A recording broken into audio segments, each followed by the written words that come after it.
رمضان کا مہینہ شروع ہونے والا 3 اپریل 2 اپریل سے روزہ رکھتے رہیے، لیکن سود، بیاج، سٹا، دڑا، اگر یہ ساری کی ساری کمائی اگر آپ نے نہیں چھوڑی تو آپ کا روزہ قبول نہیں، آپ کی نماز قبول نہیں، کلیئر کہہ رہا ہوں، نماز قبول نہیں۔ مولانا صاحب آپ کیسے کہہ سکتے ہو؟ کوئی آدمی اگر مجھ سے پوچھے کہ مولانا صاحب اگر اس کرتے کو یا شیروانی کو میں پیشاب سے دھوؤں تو کیا پاک ہو جائے گی؟ تو پیشاب سے دھونے کے بعد کیا کوئی پنجابی پاک ہوگا؟ نہیں ہوگا۔ شیروانی کو ہم پیشاب سے دھوئیں تو پاک ہو جائے گی؟ نہیں ہوگی۔ اگر آپ عبادت کر رہے ہیں اور مال حرام کا کھا رہے ہیں، کمائی حرام کی ہے، تو یہ نماز یہ روزہ کیسے قبول ہو جائے گا؟ نہیں ہو سکتا ہے، نہیں۔ جیسے وہ کتا آج برداشت نہیں کر رہا ہے کہ دوسرا کتا ہمارے مرے ہوئے بیل کو کھانے آئے، گوشت برباد ہوتا ہو جائے، لیکن کتے کو منظور نہیں کہ دوسرا کتا کھائے۔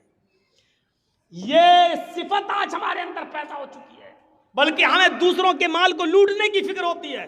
آج سے 20 سال پہلے نارتھ یو پی میں Uttar Pradesh north U P میں ایک پوربی علاقہ ہے، مشرقی علاقہ، اس علاقے کے اندر ایک سیلاب آتا ہے۔ سیلاب جانتے ہیں نا، باڑھ، ایک سیلاب آتا ہے پانی کا، بڑا خطرناک سیلاب، بڑی خطرناک باڑھ، درخت بہہ گئے، جھونپڑیاں بہہ گئیں، بڑی بڑی بلڈنگیں گر گئیں، بیل بہہ گئے، گائے بہہ گئیں، بھیڑ بکریاں مر گئے۔ اتنا خطرناک سیلاب تھا۔ جب سیلاب تھوڑی دیر کے لیے بند ہوتا ہے تو کچھ لوگ اس گاؤں کا حال دیکھنے کے لیے آتے ہیں۔ پورے گاؤں میں سناٹا ہے، لاشیں تیر رہی ہیں، جانور مرے پڑے ہیں، لیکن کچھ لوگ پانی کے اس طرف اپنا مال بچانے میں کامیاب ہیں اور ایک طرف بیٹھے ہوئے ہیں، لیکن پانی اتنا زیادہ ہے کہ وہ اس طرف نہیں آ سکتے ہیں۔ کچھ لوگوں نے ان لوگوں کو ادھر بیٹھا ہوا دیکھا، لیکن وہ پانی کے اس طرف نہیں آ سکتے ہیں۔ اسی بیچ کچھ لوگوں کی نظر پانی میں ڈوبے ہوئے ایک پیڑ کے اوپر پڑتی ہے، جو آدھے سے زیادہ پیڑ ڈوبا ہوا ہے، ایک پیڑ آدھے سے زیادہ ڈوبا ہوا ہے، اور اس کی ایک ڈال کے اوپر ایک آدمی بیٹھا ہوا ہے، اور اسی ڈال کے اوپر ایک زہریلا سانپ بھی بیٹھا ہوا ہے۔ آؤ میں آپ کو بتاؤں، ایک ہی ڈال ہے اور اس ڈال کے اوپر آدمی بیٹھا ہے، اور اسی ڈال کے اوپر سانپ بھی بیٹھا ہوا ہے۔ انسان سانپ کا دشمن اور سانپ انسان کا دشمن۔ ابھی یہاں سانپ نکل آیا، فوراً مار دیں گے، لیکن سیلاب کا خوف اتنا زیادہ ہے کہ نہ آدمی سانپ کو مار رہا ہے اور نہ سانپ آدمی کو ڈس رہا ہے۔ سانپ نے بھی اپنی آنکھوں سے دیکھا ہے سیلاب کا منظر، وہ بھی جانتا ہے کہ اگر تھوڑی سی بھی ڈال ہل گئی تو میں گر جاؤں گا اور نیچے پانی ہے، بہہ جاؤں گا، مر جاؤں گا۔ سانپ انسان کو نہیں کاٹ رہا ہے اور انسان سانپ کو نہیں مار رہا ہے۔ اگر تھوڑی بھی ڈالی ہل گئی، اگر ہم نیچے گرے تو ہم بھی نہیں بچیں گے۔ جہاں سیلاب کا دردناک اور خوفناک منظر اتنا خطرناک کہ انسان سانپ کو نہیں مار رہا ہے اور سانپ بھی انسان کو نہیں ڈس رہا ہے، لیکن یہاں کچھ ایسے کمینے انسان موجود ہیں جو اس طرف کشتی لے کر جاتے ہیں اور لوگوں سے کہتے ہیں کہ اپنا مال ہمارے حوالے کر دو، ہم اس کی حفاظت کرتے ہیں اور تمہارے مال کی رکشا کریں گے۔ جب پانی تھوڑا کم ہو جائے اور جب تم لوگ باہر نکلو اور ہمارے پاس آنا، ہم تمہارے مال، تمہارا سونا چاندی، تمہاری یہ چیزیں ہم تمہیں واپس کر دیں گے۔ ایسے ماحول پر، ایسے موقع پر ان لوگوں نے ان کے اوپر بھروسہ کر کے اپنا مال ان کو دے دیا کہ لو یہ میری گھرستی کا مال ہے، یہ ہمارے کچھ کپڑے ہیں، یہ ہمارے بچوں کی کچھ کھلونے بچے ہیں، یہ ہماری بیوی کا تھوڑا سا زیور بچا ہے، اس کو حفاظت سے رکھنا، جب پانی کچھ کم ہوگا اور ہم باہر نکلیں گے تو ہمارے حوالے کر دینا۔ ہماری بستی تو ڈوب گئی، ہم جہاں اللہ جگہ دے گا ہم وہاں چلے جائیں گے۔ اور یہ لوگ مال لے کر جب واپس آئے تو سب رفو چکر ہو گئے، بھاگ گئے۔ میرے بھائیو، آج انسان کا حال یہ ہو چکا ہے کہ ایسے موقع پر بھی ان لوگوں نے دوسروں کی مجبوری کا بھی فائدہ نہیں، مجبوری بھی نہیں دیکھی اور ان کا بھی مال لوٹ کے بھاگ گئے، فرار ہو گئے۔ جہاں انسان سانپ کو نہیں مار رہا ہے اور سانپ بھی انسان کو نہیں مار رہا ہے، ایک سانپ بھی انسان کو ڈس نہیں رہا ہے، ایسے موقع پر سب سے بڑا یہ سانپ انسان بن گیا جس نے اپنے بھائیوں کو ڈس لیا ہے، ان کا مال اور ان کا سامان لے کر فرار ہو گیا ہے اور بھاگ گیا ہے اور ان لوگوں کو سپرد کر گیا ہے کہ تم جانو تمہارا کام جانے۔ میرے بھائیوں، جب دنیا پرستی ایسی ہو جائے، مال و دولت کی لالچ جب اس حد تک بڑھ جائے تو یقین مانیے پھر اللہ کی عبادت ہونا مشکل ہے، اور یقین مانیے پھر زندگی کو آپ صحیح اصولوں پر نہیں گزار سکتے ہیں۔ آئے مریم اللہ کے لیے سجدہ کر، اللہ کے سامنے سر جھکا اور اسی کو رکوع کر۔ آئے مریم اللہ کے علاوہ کسی اور کے لیے سجدہ جائز نہیں۔ آئے مریم رکوع کرنے والوں کے ساتھ رکوع کر، سجدہ کر اور رکوع کرنے والوں کے ساتھ رکوع کر۔ وسجودی ورقعی مع الراقعین، سجدہ کر اور رکوع کرنے والوں کے ساتھ رکوع کر۔ یہ حضرت مریم جو ایک عورت ہیں اور ایسی پاک دامن عورت ہیں کہ جن کو اللہ رب العالمین نے ان کے نکاح شادی سے پہلے ان کو بیٹا عطا فرمایا، حضرت عیسیٰ ان کے پتن سے پیدا کیا، ان کو کسی مرد نے چھوا بھی نہیں تھا، لیکن اس عورت کو بھی اللہ رب العالمین حکم دے رہا ہے، آئے مریم اپنے رب کی فرما برداری کر، اس کی اطاعت کر، وسجودی اور سجدہ کر، ورکعی مع الراقعین اور رکوع کرنے والوں کے ساتھ رکوع کر۔ حضرت موسیٰ علیہ السلام کو کہا جا رہا ہے، اے موسیٰ سنو، اننی انا اللہ، میں ہی اللہ ہوں، لا الہ الا انا، میرے علاوہ کوئی معبود نہیں۔ موسیٰ کو اللہ رب العالمین کیا کہہ رہا ہے؟ موسیٰ سنو، میں ہی اللہ ہوں، لا الہ الا انا، میرے علاوہ کوئی معبود نہیں، فاعبدنی واقم الصلاۃ لذکری، اے موسیٰ بس میری ہی عبادت کرو، فاعبدنی میری ہی عبادت کرو، واقم الصلاۃ لذکری اور میرے یاد کے لیے نماز قائم کرو۔ یہ موسیٰ علیہ السلام کو حکم دیا جا رہا ہے۔ ابھی ہم قرآن سے ثبوت دے رہے ہیں اور اس کے بعد میں ہندو دھرم کے اوپر آئیں گے کہ دیکھیے کرشن جی بھی نماز پڑھنے کا حکم دے رہے ہیں۔ وَأَقِمِ الصَّلَاةَ لِذِكْرِي اور میری یاد کے لیے تم نماز قائم کرو۔ یہ موسیٰ علیہ السلام پر بھی اللہ رب العالمین نے نماز فرض کی، اور موسیٰ پر نماز تو ایسی فرض تھی کہ موسیٰ علیہ السلام اللہ کے نبی سے بار بار کہتے تھے کتنے وقت کی نماز ہے؟ 50۔ نہیں پڑھ پائے گی آپ کی امت، پھر جائیے کم کرائیے، پھر کہے کتنی رہ گئی؟ کہ 40، کا ابھی بھی زیادہ اور کم کراؤ، کتنی رہ گئی؟ 30، یہ بھی زیادہ، پھر جاؤ، اب کتنی رہ گئی؟ 20، یہ بھی زیادہ، پھر جاؤ، پھر گئے کتنی رہ گئی؟ 10، یہ بھی زیادہ ہیں۔ اے موسیٰ کیا 10 تو ٹھیک ہے، نہیں پھر جاؤ، پھر گئے کتنی رہ گئی؟ کہ 5، کب؟ پھر جاؤ، میری امت 2 وقت کی نماز نہیں پڑھ پائی، آپ کی امت 5 وقت کی کیسے پڑھے گی؟ اللہ کے نبی فرماتے اب نہیں جاؤں گا۔ کیوں؟ کہ اب مجھے بار بار اپنے رب کے پاس جاتے ہوئے شرم آتی، کتنی کم کراؤں؟ 50 سے 5 رہ گئیں، 10 گنا اللہ نے کم کر دی، پھر جاؤں تو کیا بالکل ختم کروا دوں؟ نہیں، اب نہیں جاؤں گا، 5 وقت کی فرض ہو گئی۔ تو موسیٰ علیہ السلام پر بھی نماز فرض تھی، حضرت ابراہیم علیہ السلام کے اوپر بھی یہ نماز فرض تھی۔ جب حضرت ہاجرہ کو اور ان کے پیٹ سے پیدا ہونے والے بچے اسماعیل کو جب حضرت ابراہیم علیہ السلام نے بیاب و گیا وادی پہ چھوڑ دیا، غیر ذی زرع وادی میں چھوڑ دیا، ایک بیابان جنگل میں میدان منا میں چھوڑ دیا، اور جب چلے گئے دور گئے تو فرمایا ربنا انی اسکنت من ذریتی بواد غیر ذی زرع عند بیتک المحرم لیقیموا الصلاۃ۔ اے ہمارے رب، اے ہمارے پروردگار، ہم نے اپنی ذریت کو، ہم نے اپنی اولاد کو، ہم نے اپنے بیوی اور بچے کو ایک ایسی بیابان جنگل میں چھوڑ دیا ہے جہاں ان کا کوئی پرسان حال نہیں ہے، جہاں ان کا کوئی دیکھ ریکھ کرنے والا نہیں ہے سوائے تیرے۔ اے اللہ، میں نے ان کو غیر آباد، غیر مانوس جگہ پر ہم نے ان کو چھوڑ دیا ہے، بجلی نہیں ہے، پانی نہیں ہے، کھانا نہیں ہے، ایک بیابان جنگل میں ہم نے ان کو چھوڑ دیا ہے، بے آب و گیاہ وادی میں ہم نے ان کو تیرے بھروسے پر چھوڑ دیا ہے۔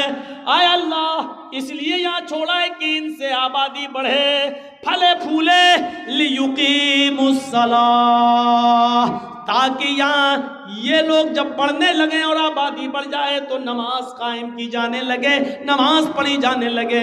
ہم نے کیسے بے آب و گیا جنگل میں، وادی میں چھوڑ دیا ان کو، لیقیموا الصلاۃ، تاکہ یہاں نماز قائم کی جا سکے، نماز ادا کی جا سکے۔ ابراہیم علیہ السلام پر بھی نماز فرض تھی۔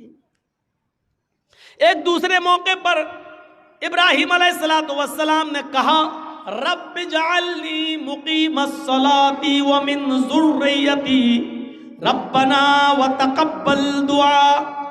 غور کرو قرآن کی اس آیت پر، ابراہیم کیا کہہ رہے ہیں؟ اے اللہ مجھے اور میری اولاد کو نماز کا قائم کرنے والا بنا دے۔ رب اجعلنی مقیم الصلاۃ ومن ذریتی، اے اللہ مجھے اور میری ذریت کو، میرے بیوی بچوں کو، میری اولاد کو مقیم الصلاۃ، نماز کا قائم کرنے والا، نماز کا پڑھنے والا بنا دے، نماز کا پڑھنے والا بنا دے۔ ربنا وتقبل دعا، اے اللہ تو ہماری اس دعا کو قبول فرما لے، اے اللہ ہمیں اور ہماری اولاد کو نمازی بنا دے، نماز کا قائم کرنے والا بنا دے۔ اس سے پتہ چلتا ہے کہ نماز ہر نبی پر فرض تھی۔ جب مریم کے پیٹ سے عیسیٰ آئے تو لوگوں میں ہنگامہ ہو گیا، مریم نے بچہ پیدا کیا، ارے اس کی تو شادی نہیں ہوئی ہے، پھر بچہ کیسے پیدا ہو گیا؟ خرافاتی لوگ گھیر لیے، مریم بتاؤ یہ بچہ کہاں سے آیا؟ تم تو محراب میں نماز پڑھتی ہو، عبادت میں مصروف رہتی ہو اور اتنی نیک بنتی ہو، اور پھر شادی سے پہلے بچہ؟ یعنی سب کو دکھاتی ہو، ڈھڈورا پڑتی ہو، اور حالت یہ ہے کہ تم نے ایک ناجائز بچے کو جنم دے دیا۔ شادی سے پہلے یہ بچہ کہاں سے آیا؟ پہلے تو مریم خاموش رہیں، جب لوگوں کے تانے وہ سن نہ سکیں، بڑے بڑے کمنٹ، بڑے بڑے گندے کمنٹ بھی آتے ہیں نا، کیچڑ اچھالا جاتا ہے نا، اور یہ تو سامنے دکھ رہا ہے کہ مریم کی شادی نہیں ہوئی ہے، پھر بچہ کہاں سے؟ جب مریم اس کمنٹ کو سن نہیں سکیں اور لوگوں کے باتیں اور تانے جب برداشت نہ کر سکیں تو اشارہ کر دیا اس بچے سے پوچھ لو، مجھ سے کیا پوچھتے ہو، اس سے پوچھ لو کہ تیرا باپ کون ہے، وہ خود ہی بتا دے گا، جاؤ جاؤ۔ جب مریم نے اس بچے کی طرف اشارہ کیا، قرآن کیا کہتا ہے؟ جب لوگوں سے کہا اس بچے کی طرف جاؤ تو لوگوں نے کہا کیف نکلم من کان فی المہد صبیا، اے مریم تو مجھے اس کے پاس بھیج رہی ہے جو پالنے میں جھول رہا ہے، جو گہوارے میں کھیل رہا ہے، جو ایک چھوٹا سا بچہ ہے، وہ کیا بولے گا؟ کیف نکلم، ہم کیسے اس سے بات چیت کریں جو گہوارے میں پڑا ہوا ہے، جو پالنے کے اندر پلا ہوا ہے، جو جھول رہا ہے، جو کھیل رہا ہے، حالانکہ وہ ابھی چھوٹا سا دودھ پیتا بچہ ہے، وہ ہم سے کیسے بات کرے گا؟ ہم اس سے کیسے گفتگو کریں؟ وہ ہمیں کیا جواب دے گا؟ جواب تو تمہیں دینا ہے، تم بتاؤ کہ یہ بچہ کہاں سے آیا۔ کیف نکلم من کان، کیف نکلم من کان فی المہد صبیا، اے مریم اس بچے کے پاس کیا بھیجتی ہے؟ وہ تو پالنے میں جھول رہا ہے، وہ تو چھوٹا سا بچہ ہے، وہ ہماری بات کا کیا جواب دے گا؟ ابھی اتنا کہا ہی تھا قوم کے لوگوں نے، اتنے میں وہ بچہ یعنی عیسیٰ علیہ السلام اسی جھولے سے آواز دیتے ہیں، اسی پالنے سے، وہ گہوارے سے بولتے ہیں، انی عبد اللہ اتانی الکتاب وجعلنی نبیا وجعلنی مبارکا اینما کنت وَأَوْصَانِي بِالصَّلَاةِ وَالزَّكَاةِ مَا دُمْتُ حَيًّا۔ عیسیٰ علیہ السلام جو ابھی دودھ پیتے ہیں اپنی ماں کا، وہ بچہ جواب دے رہا، دودھ پیتا بچہ عیسیٰ، وہ جواب دے رہا ہے، آئے میری قوم کے لوگوں، آئے میری ماں پر کیچڑ اچھالنے والوں، انی عبداللہ، میں اللہ کا بندہ ہوں، میرا باپ نہیں ہے، یہ میری ماں ہے، میں اللہ کا بندہ ہوں۔ وَأَتَانِيَ الْكِتَابِ، اللہ نے مجھے کتاب عطا فرمائی ہے، یعنی انجیل دی، آگے بڑے ہو کر جب نبی بنیں گے تو دے گا. اتانی الکتاب، اللہ نے مجھے کتاب عطا فرمائی. وجعلنی نبیا، اور اللہ نے مجھے نبی بنایا ہے. بچہ بول رہا ہے وجعلنی نبیا، اس نے مجھے نبی بنایا ہے. وجعلنی مبارکا اینما کنت، اور مجھے بڑا مبارک بنایا ہے جہاں میں ہوں، یعنی جہاں جہاں میں جاؤں ہر جگہ برکت ہی برکت ہوگی. وجعلنی مبارکا اینما کنت، میں جہاں جہاں ہوں وہاں اللہ نے برکتوں کے دروازے کھول دیے. اور اس کے بعد جو جملے کہے وہ سنیے. وَأَوْصَانِي بِالصَّلَاةِ وَالزَّكَاةِ مَا دُمْتُ حَيًّا، اور اس اللہ نے مجھے حکم دیا کہ جب تک میں زندہ رہوں نماز قائم کرتا رہوں اور زکوٰۃ ادا کرتا رہوں. اوصانی بالصلاۃ والزکوٰۃ ما دمت حیا، مجھے نماز کا اور زکوٰۃ کا حکم دیا جب تک میں زندہ رہوں. زندگی جس نے دی اس نے زندگی کے گزارنے کے اصول بتائے ہیں. یہ نماز زکریا بھی پڑھا کرتے تھے، یہ نماز مریم بھی پڑھا کرتی تھی، یہ نماز موسیٰ بھی پڑھا کرتے تھے، یہ نماز ابراہیم بھی پڑھا کرتے تھے، یہ نماز عیسیٰ علیہ السلام بھی پڑھا کرتے تھے. اور جتنے بھی نبی اس دنیا میں آئے ہر نبی کے اوپر یہ نماز فرض ہے. اسی لیے شریمد بھاگوت گیتا کا 6واں ادھیائے اٹھاؤ اور اس کا 10واں منتر پڑھو. یوگی اجیت ستتماتمانم رہاسستی تھا ایکاکی اچتاتما نراشیر پرگرہ. جب تم ایشور کی پوجا کرنے کے لیے کھڑے ہو، ہے ارجن، کرشن جی کہہ رہے ہیں ہے ارجن، جب تم ایشور کی اللہ کی عبادت پوجا کرنے کے لیے کھڑے ہو تو پورے شریر کی ایکسرسائز، پورے شریر کا یوگ ہو جائے. کھڑے بھی ہو جاؤ، جھک بھی جاؤ، سجدہ بھی کر لو. ایک اللہ کے سامنے کھڑے ہو جانا. ستتماتمانم، بالکل سیدھے. یچتاتما، اور اپنی آتما کو، اپنے دل کو ایک اللہ کی طرف ہی لگانا، ادھر ادھر مت دیکھنا. ہردیا نمہ، سینے پر ہاتھ رکھ لینا اور سر کو نیچے جھکا لینا. نمہ، سر جھکا لینا یعنی سجدے کی جگہ پر. یہ کیا ہے؟ اور پورے شریر کی ایکسرسائز. ایکاکی، جو کچھ بھی مانگنا ایک اللہ سے مانگنا.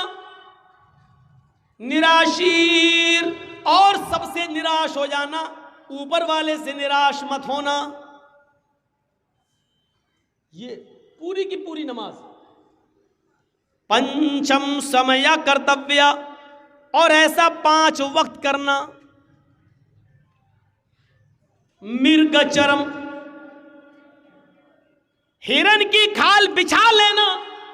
اگر پاک زمین، پوتر دھرتی نہ ملے، پوتر دھرتی نہ ملے یعنی زمین پاک نہ ہو تو مرگ مانی ہرن اور چرم مانی چمڑا، ہرن کا چمڑا یعنی ہرن کی کھال بچھا کر اس پر نماز پڑھ لینا. یعنی حلال جانوروں کا چمڑا ہندو دھرم کے اندر بھی حلال ہے، اس پر بھی نماز پڑھی جا سکتی ہے. اور یہ چیز ہندو دھرم کی کتاب اور شریمد بھاگوت گیتا کہہ رہی ہے، جو ہر ہندو کے گھر میں ملے گی.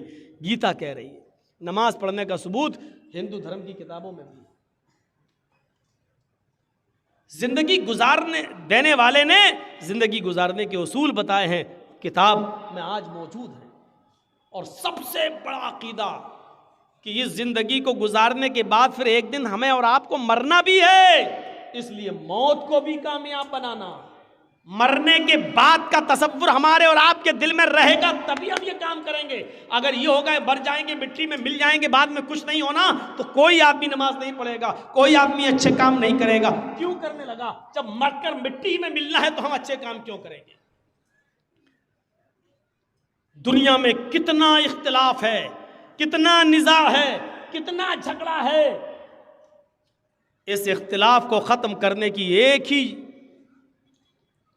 اصول ہے اس اختلاف کو ختم کرنے کا، کہ لوگوں کو قیمتی چیز سے جوڑ دیا جائے. اور کسی خطرناک چیز سے باخبر کر دیا جائے۔ سنیے، بڑی اچھی ایک مثال دے دیتا ہوں آپ کو۔ کچھ لوگ لڑ رہے ہیں، گتھم گتھا ہو رہی ہے، یہاں لڑائی ہو رہی ہے، وہ اس کو مار رہا ہے، اس کو مار رہا ہے، پیسہ دے، یہ دو، لڑائی جھگڑا ہو رہا ہے۔ جرجیت صاحب پہنچ گئے۔ جرجیت صاحب کے پاس 100 کنچے ہیں۔ کنچے جانتے ہیں نا؟ گولی، آپ لوگوں کے یہاں جو بھی بولتے ہوں، کنچے ہیں، 100 گولیاں ہیں۔ جرجیت صاحب نے کہا کہ سنو، یہ میرے پاس 100 گولیاں ہیں، ان میں ایک ریڈ کلر کی گولی ہے، ایک ریڈ کلر کا کنچا ہے، میں ان 100 گولیوں کو ہوا میں اچھال رہا ہوں، زمین پر گرے گا، لیکن ریڈ کلر کی گولی پر 1,00,000 روپے کا انعام ہے۔ جس کو ریڈ کلر کی گولی مل جائے گی وہ ہم سے 1,00,000 روپے لے جائے۔ جرجیت صاحب نے یہ کہہ کر 100 گولیاں ہوا میں اچھال دی۔ ایمانداری کے ساتھ بتائیے گا وہ لڑنے والے اب کیا کریں گے؟